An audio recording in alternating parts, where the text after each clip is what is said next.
हमनी घंटी छाप हई ना करे सकी हाँ। नहीं जन कहत, लेकिन आज जो नारा उठ रहा बा कि पुरानो दललाई होइन नया दललाई दिउ परिवर्तन करता, तो घंटी नया दल है क्योंकि कौन युवा के हमनी विरोधी ना है, लेकिन नेता जनता के बीच से पैदा होला, नेता के जनता के भावना बूझे के पड़ी, नेता जनता के बोली बोलेला। अभी तक अब प्रविधि से लोग नेता बन जाता, क्यों क्यों के चिनले नहीं के जलने नहीं के।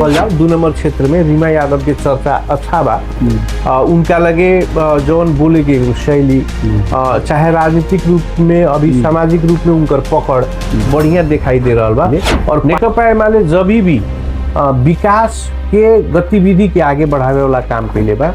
अब नेताजी अभी चुनावी माहौल बा, केंगे बा का होता आजकल? चुनाव के समय बा, देश चुनाव में लागल बा। चुनाव ना हुई इस शंका के बीच में बहुत लोग अन्योल रहे, लेकिन चुनाव अब नॉमिनेशन के बाद जौना ढंग से धीरे धीरे प्रचार प्रसार शुरू हो गई बा, अब धीरे धीरे चुनाव लाग गई बा, आम जनता में प्रचार प्रसार बढ़ रहा बा, लोग के चासो के विषय भी बन रहा बा कि आवे वाला दिन में कहाँ मतदान कइल जाओ का बा, ई चर्चा शुरू हो गई बा और प्रचार प्रसार भी बढ़ रहा बा। चुनाव में स्थिति हो गई के भाई एमाले अब के पाले तो बहुत एकदम चारों तरफ से देश भर बदनाम बा। तब के पहले एमाले के रुआ नेता बनी, एमाले के चारों को बड़का बड़का उम्मीदवार उठल बा लोग, केंगा का बात है एमाले की स्थिति परसा जिला में?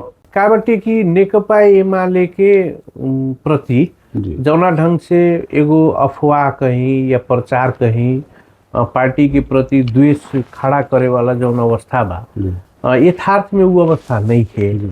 नेकपा एमाले के ऊपर अभी पूरा देश में ही ये पार्टी सबसे बदनाम बा, एकरा के मत ना देवे के चाहिए कह कि एगो हवा जो सृजना कही जाता है यहाँ, वो चीज ग्रास रूट में गईला के बाद वो देखे के नहीं के मिला। का कि जैसे विगत के समय में जेनजी आंदोलन भैली है, जेनजी आंदोलन के मुद्दा बड़ा बढ़िया रहे, लेकिन वो आंदोलन के मुद्दा के संबोधन तो ना भइल अभी तक ले। ओकरा नाम पर का बा कि यहाँ राजनीतिक दल के लोग अपन अपन रोटी सेके वाला काम कर रहा बा। ये भी पब्लिक के माने कहीं ना कहीं अब समझ में आवता। जेनजी आंदोलन भइल बहुत अच्छा मुद्दा उठान के लिए रहे, ओकरा उठल रहे कि भ्रष्टाचार निवारण करे के पड़ल, भ्रष्टाचार मुक्त देश बने के पड़ल, ओकरा बाद अपने के प्रत्यक्ष प्रधानमंत्री या प्रत्यक्ष राष्ट्रपति के निर्वाचन होके के पड़ल, प्रदेश सरकार के प्रति भी वो एजेंडा में बहस होता है कि प्रदेश सरकार चाहे कि ना चाहे, स्थानीय निकाय के अब निर्वाचन पार्टीगत यानी कि दलगत विहीन होके के पड़ल। ये सब विषय बड़ा सांदर्भिक विषय सब रहे, लेकिन दिखाई कथी दिल कि वो आंदोलन के बदौलत एगो सरकार डालल गई, प्रतिनिधि सभा के विघटन कर गई। जेनजी आंदोलन के बाद में एमाले के नेता लोग के लागल एकदम बढ़िया मांग रहे थे, एकरा पहले सरकार में 2 टाइम लोग के का दिमाग में ना रहता, देखिए बढ़िया मांग बा। नेकपा एमाले के मांग अपना जगह पर रहे, लेकिन आंदोलन के जो मूवमेंट रहे वो मूवमेंट खराब ना रहे, ओकर मांग खराब नहीं है, कहीं भी नहीं है, जायज बात बा। भ्रष्टाचार तो देश में बढ़ल बा, एमे तो कोनो दुमत नहीं है, केहू कहे के तैयार नहीं है। जनता के जौना ढंग के सेवा सुविधा मिले के चाहिए उच्च सेवा सुविधा तो नहीं मिले सकल। ओमे राजनीतिक दल के नेता कहीं या सरकार के गलती तो बा, कमी कमजोरी बा, उ कमी कमजोरी के सुधारे के आवश्यकता बा, ओमे बदले के आवश्यकता बा, और ना तो जनता निराश होके आक्रोश में ना आई। लोकतांत्रिक देश में जौन परिकल्पना हमनी के यहाँ के माने राजनीतिक दल कैलक, ऊपर राजनीतिक दल के अगुआ लोग नेता कहीं तो वो ढंग से काम ना करे सकल, जौना के चलते युवा लोग में असंतुष्टि भइल, और वो असंतुष्टि के कारण जेनजी मूवमेंट। फिर रुआ लोग चुनाव जीत के यदि सरकार में जाता नहीं लोग जी, तो पहले भी तो सरकार में रहनी लोगी, तो अब की पाली जाके के मतलब अब की पाली जाके वो लोग चेंज करें का? अभी क्या बाकी जैसे पहले चेंज ना करने लोग तो अब जाके चेंज करें लोग। अभी क्या बाकी जौन पार्टी के कोनो भी पुरान जौन गतिविधि रहे वो हर पार्टी ओकरा के सुधार के आगे बढ़े के तैयार बा, वो हर राजनीतिक दल यहाँ तैयार बा। दूसर विषय कथी बा कि अभी जौन ढंग के मूवमेंट यहाँ चल रहा बा, विदेशी लोग के जौना ढंग के यहाँ माने चहल पहल दिखाई देता, और इनका बा कि पहले राष्ट्र के बचावे के आवश्यकता बा, देश के संविधान ही बचावे के अवस्था बा। देश के संविधान बाची, देश बाची, राष्ट्र बाची, यहाँ के लोकतंत्र बाची, तो हमनी कोनो भी राजनीतिक दल बिहान आगामी दिन में राजनीति कर सकता। तो उ का बा कि एक तरफ ही बा, दोसर तरफ अभी नारा उठ रहल बा नु, देखत तानी कि देश बनावे वाला के दिया कि देश जलावे एकर वाला मतलब के दिया। घंटी छाप जोन बा ये आयल बा ती का ई देश ना बनाए सही ना घंटी ना हमनी घंटी छाप हई ना करे सकी हाँ। नहीं जन कहत, जी जी लेकिन आज जो नारा उठ रहल बा कि पुरानो दललाई होइन नयाँ दललाई दिउ परिवर्तन करता, तो घंटी नयाँ दल ह, तो घंटी भी तो पुराने दल हनु। घंटी तो इससे पहले का प्रतिनिधि सभा के निर्वाचन में प्रत्यक्ष चुनाव लड़के आई रहे, वो चुनाव में ओकर नारा रहे, उस संघीयता विरोधी ओकर नारा रहे, उ प्रदेश के परिकल्पना ना कैले रहे, तभी भी राष्ट्रपा के अच्छा मत मिलल, उस सरकार में भी गए, राष्ट्रपा के नेता लोग गृह मंत्री बनल, राष्ट्रपा के नेता लोग शिक्षा मंत्री बनल, स्वास्थ्य मंत्री बनल, बहुत मंत्रालय वो लोग के भी जिम्मा मिलल नु, तो वो लोग अपन वो बेरा मंत्रालय मिलल तो का उपलब्धि कैलक, जनता खतरा का काम कैलक, नेपाली जनता के हक में का कैलक, उस चीज के पारदर्शी करे के पड़ल नु। कंपेयर में तो आवे के पड़ल कि ठीक बा हम सरकार में रहनी तो हमार पार्टी हई विकास के काम कैलक, ओ बेरा एमाले ना कैलक, कांग्रेस ना कैलक, चाहे विभिन्न पार्टी ना कैलक, हम निमन काम कैली, तो वो चीज के तो कहीं चर्चा नहीं के होत।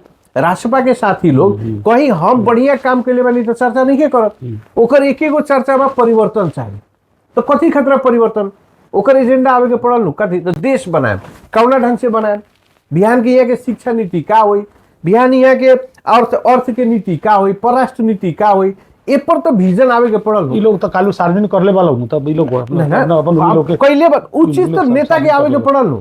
हमनी तो देखनी सन, यहाँ तो यो देखल जाता, हमनी क्यों के कोनो युवा के हमनी विरोधी ना है, लेकिन नेता जनता के बीच से पैदा होला, नेता के जनता के भावना बुझे के पड़ी, नेता जनता के बोली बोलेला। अब कथी बोला प्रविधि से बनल नेता फर्क बानू, अभी तक अब प्रविधि से लोग नेता बन जाता, क्यों के चिनले नहीं के, जनले नहीं के, आवतानी बोलनी बोलियो सुने के तैयार लोग नहीं के।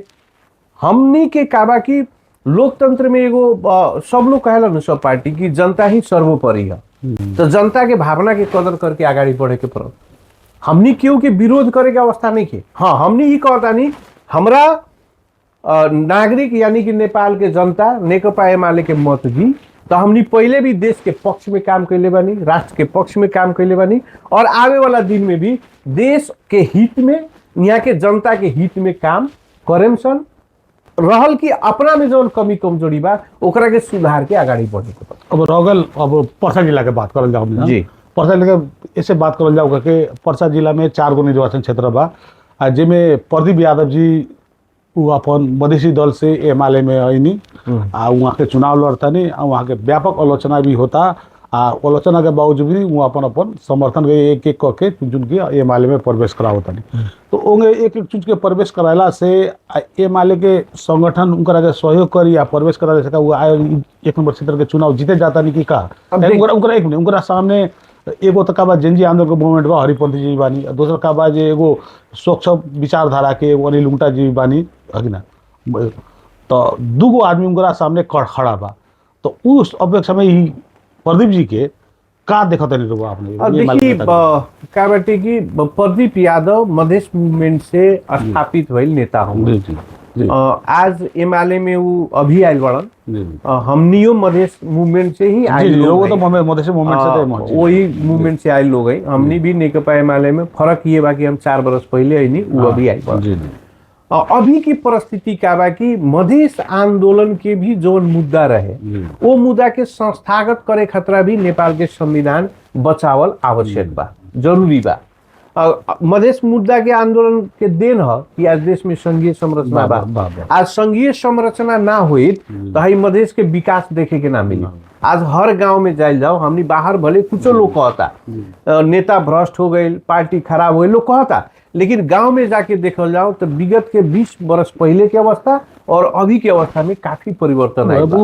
सरकारी नौकरी में भी बहुत चीज में बा, हर अब ओकर व्याख्या कइले तो समय लागे। हमनी एक एगो बात जानता नहीं सन कि मधेश मूवमेंट के देन है आज देश में संघीय संरचना लागू बा और एकर उपभोग यहाँ के नागरिक कर रहल बा। सवाल रहल अभी के परिस्थिति में एक तरफ देश बनावे वाला नारा उठल बानू, एक तरफ देश बनावे वाला, दूसरा तरफ देश जलावे वाला, लेकिन संविधान के रक्षा खतरा भी नेकपा एमाले के मत देवे के आवश्यकता भाई हमनी के बुझाई है। ये बुझ के प्रदीप यादव जी नेकपा एमाले में आयल बानी और वहाँ के नेकपा एमाले के उम्मीदवार भी बानी। एक दूसर का बहस कथी कहल जा सकता, प्रदीप यादव पार्षद 1 नंबर क्षेत्र से निरंतर राजनीति में लागल लोग है, निरंतर उ लोगे के सेवा में बाड़न। पहले भी चाहे यहाँ पर्व त्योहार होके तो प्रदीप जी भेटैया, पार्टी के काम हो तो वो प्रदीप जी भेटैया, सरकार में रहला के बाद भी यहाँ जब जनता के पीड़ा भइल वो पीड़ा के समय भी प्रदीप जी भेटैलन। तो जनता के बीच में रहल लोग हवन, आज लोकप्रियता उनका जनता के साथे बा। पर्सा क्षेत्र नंबर 1 के जनता हमरा लागता कि फिर से प्रदीप यादव के चुनाव जिताई। अब रगल 2 नंबर में जी लोग हल्ला करता जे एकदम 81 एमाले के ना नया फैसला के उम्मीदवार लड़ा देवल गए, जो कि उनकर ना अनुभव बा ना कुछ बा, राव गल पैसा उनका लंग बा, पैसा के बल से चुनाव जीतिए आ उनका पीछे BS राव जी बेचारे आजम जी भी सब लागल बा लोग के एगो व्यापक हल्ला बा। आ वहाँ तो वास्तव में पहले से एगो कपाजे चौरसे जी बानी, एक घंटी के भी एगो नया जेनजी युवा पुस्ता सुशील जी भी बानी, ओकरा बाद में हर छाप से भी महिला उम्मीदवार बा, अनुभवी उम्मीदवार बानी है कि ना। तो वो बीच में वास्तव में का रीना यादव जी इतना दिग्गज उम्मीदवार के बीच में टक्कर दे सकता है? ऐसा बाटे कि 2 नंबर क्षेत्र के अवस्था ई बा, नेकपा एमाले के तरफ से जे उम्मीदवार बा रीमा यादव, एक तो युवा ओमे भी महिला दोसर प्राथमिकता, शिक्षा में भी मास्टर डिग्री कई लोग यही शिक्षित महिला बाड़ी।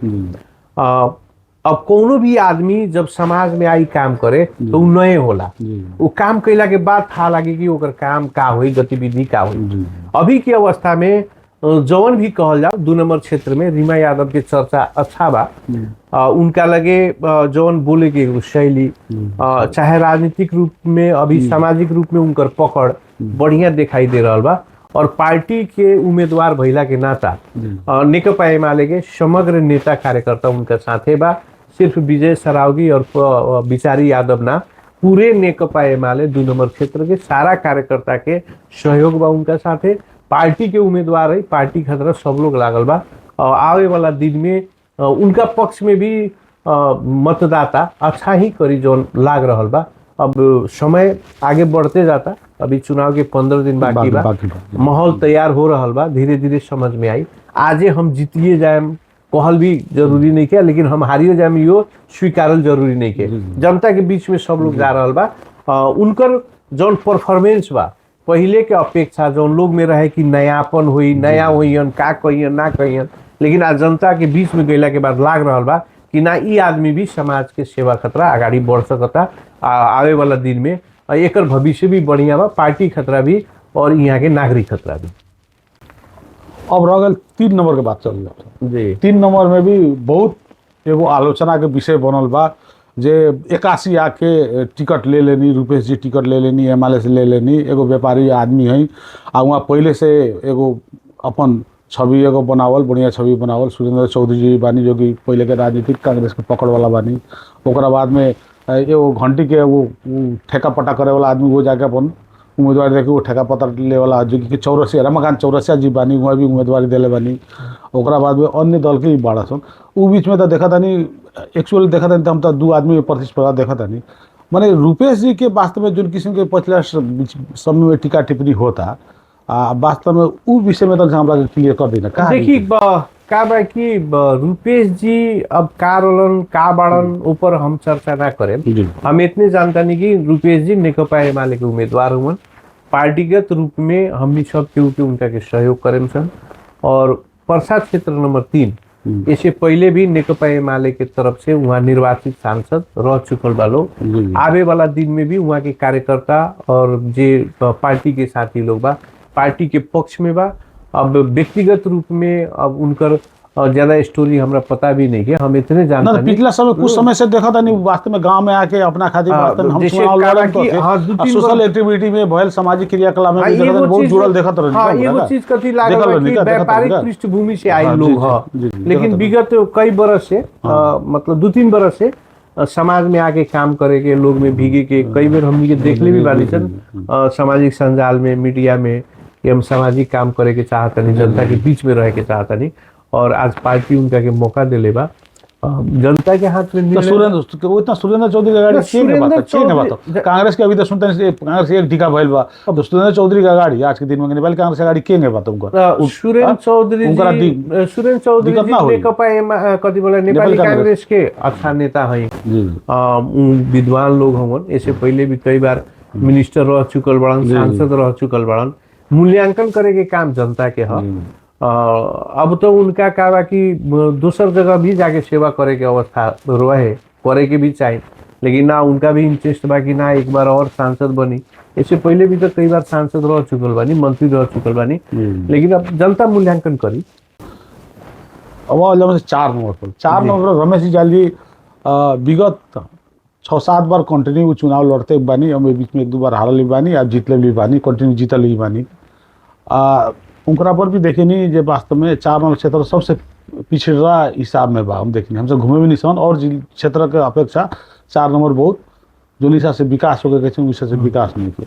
वो कारण से भी 4 नंबर क्षेत्र के बहुत आदमी दुखी होके हम सब पर्सा जिला से चितौन तरफ विमुख होके के पड़ी करके आवाज पटक पटक उठते आयल बा का। उ स्थिति में वास्तव में 4 नंबर क्षेत्र में अभी एक तरफ से जालिमिया के भी एगो संगठित मुस्लिम वोट बा, उ हिसाब से वहाँ तगड़ा बानी। ओकरा बाद घंटी के भी एगो लहर बा, लहर के हिसाब से एगो नया टेकवाद जी आयल बानी। पहले तो माओवादी में रहनी, माओवादी से आयल बानी आगे ना, अब तभी लहर भी उनको बा आगे ना। तो वो अपेक्षा में नेपाली कांग्रेस के रमेश जी जाल जी के अपन पकड़ पद में भला के बाद भी नहीं बनैले। अब जाके एकासी रमेश जी जाल जी बनैयन कि जालिम जी बनैयन, अब ई बताए देखिए 4 नंबर क्षेत्र के सवाल जहाँ तक बा, एक तो जालिम जी हमनी के पार्टी के तरफ से उम्मीदवार बानी, वो तो कभी सांसद नहीं खन बनल। इससे पहले गांव पालिका अध्यक्ष रहलन, पहले रहलन जगह पर, वहाँ स्थानीय निकाय में भी अच्छा काम कैले बड़न। रह गई कि अब नेपाली कांग्रेस के उम्मीदवार अपने आप में कई बार सांसद रह चुकल, कई बार मंत्री रह चुकल, मंत्री भी रहल लोग। तो उ का कैलन ना कैलन ओकर व्याख्या उ करियन, लेकिन परिवर्तन की अवस्था अभी बा।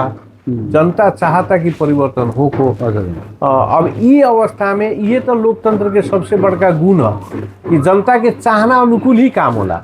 राजनीतिक दल के नेता लोग तो अपन अपन बात रखबे करे, मूल्यांकन करे के काम जनता के है। अभी जालिम जी अपना ढंग से अपन प्रस्तुत कर रहा बड़ा, वही तरह उ लोग अपन प्रस्तुत कर रहा बा, जनता के मूल्यांकन करी। रगले में टेक बहादुर जी या अन्य लोग के बारे में हम चर्चा ना करेंगे चाहे हम इतने कहें कि अभी की अवस्था में नेकपा एमाले के जे भी उम्मीदवार बा वो देश निर्माण के पक्ष खातिर, संविधान बचावे के पक्ष खातिर और संघीयता के संरक्षित करे खातिर नेकपा एमाले के आम जनता मतदान करी, ये हमनी के अपेक्षा बा। वही ढंग से पार्टी उम्मीदवार देले बा। रहल कि लोकतंत्र में एक दूसरा के तो विरोध करे के, बात रखे के सबके अधिकार बा। जे गलत कैले हुई तो जनता ओकर मूल्यांकन करी। जनता जवन ई आवे वाला निर्वाचन 21 गते जौन होके जा रहा है, एमे जेकरा के मतदान करी वो आगे बढ़ के काम करी वही ढंग से। अब के चुनाव में जी देशे व्यापी जो एगो लहर घंटी के देखल जाता, उ लहर के चीरे वाला काम एमाले के लोग कौन कौन हथियार हो जो चीर सकता? देखिए का बा कि देश भर में आंदोलन भइल, ओकर लहर जब जौन बा जौना ढंग से प्रचार प्रसार हो रहा बा। हम पहले भी कहनी है कि ई जौन लहर बाटे, एकर ई लहर के ओकर अपन काम बा, एगो जौन किस्म के प्रचार कर रहल बा ओकर। हमनी नेकपा एमाले के पास एक एगो हथियार बा। नेकपा एमाले राष्ट्रवादी पार्टी है, राष्ट्रीयता खातिर दूसरा से माने हाथ नहीं के मिला सकत। नेपाल के जमीन भूभाग या यहाँ के माने संपत्ति पर केहू के आंख लागे देवे के अवस्था अभी तकले नेकपा एमाले नहीं के कैले। नेकपा एमाले जब भी विकास के गतिविधि के आगे बढ़ावे वाला काम कैले बा, यहाँ के जनता के पक्ष में जनता के सेवादायी काम कैले बा। ये बहुत ऐसा चीज बा जैसे आज वृद्ध भत्ता पूरा नेपाली जनता के मिल रहा था, वो नेकपा एमाले के ही देना। इस तरह कई गो बीमा वगैरह के कार्यक्रम भी सब आयल बा। विकास निर्माण के सवाल में देखल जाई तो जब भी नेकपा एमाले के नेतृत्व में सरकार बनल बा, ये देश में जितना भी बड़का बड़का सड़क बनल बड़ा सन सब ओकरे परियोजना के अंतर्गत है। मधेश जोड़े वाला आज मधेश से में एगो कार्यक्रम आई रहे कि सीमा से जोड़ल और जिला के सदरमुकाम जोड़े वाला रोड भी नेकपा एमाले के ही सरकार के तहत आयल। इ सारा काम जौन कैले बा इसे भी लोग में उत्साह बा कि भाई नेकपा एमाले काम करे वाला पार्टी है। रह गई कि अभी के जौन प्रचार हो रहा बा इ तो पूरा नेकपा एमाले के प्रति ही प्रहार हो रहा बा। दूसरा पार्टी के प्रति प्रहार नहीं के, तो उ प्रहार के हिसाब से भी लागत है। मतलब नेकपा एमाले देश में सबसे बरियार शक्ति बा, काहे कि जे बरियार रहेला ओकरे पर प्रहार होला। चलिए अभी बताइए पर्सा जिला में साहब ईमानदारी पूर्वक बताइए कौगो सीट एमाले जीता था, 4 में कौगो जीता था? देखिए अब पर्सा जिला में के चारों क्षेत्र में नेकपा एमाले संघर्ष के अवस्था में बा, सब जगह बढ़िया अवस्था में बा। रिजल्ट नेकपा एमाले के पक्ष में आई, ई अपेक्षा के साथ नेपाल पर्सा जिला के जनता से भी हमनी के आग्रह बा कि मूल्यांकन कइल जाओ, जे अच्छा करे ओकरा के मतदान कइल जाओ, और जौन स्वच्छ माने भावनात्मक रूप में ना बह के एकदम काम करे वाला आदमी, काम करे वाला पार्टी के मतदान कइल जाओ, ये अपेक्षा और विश्वास बा।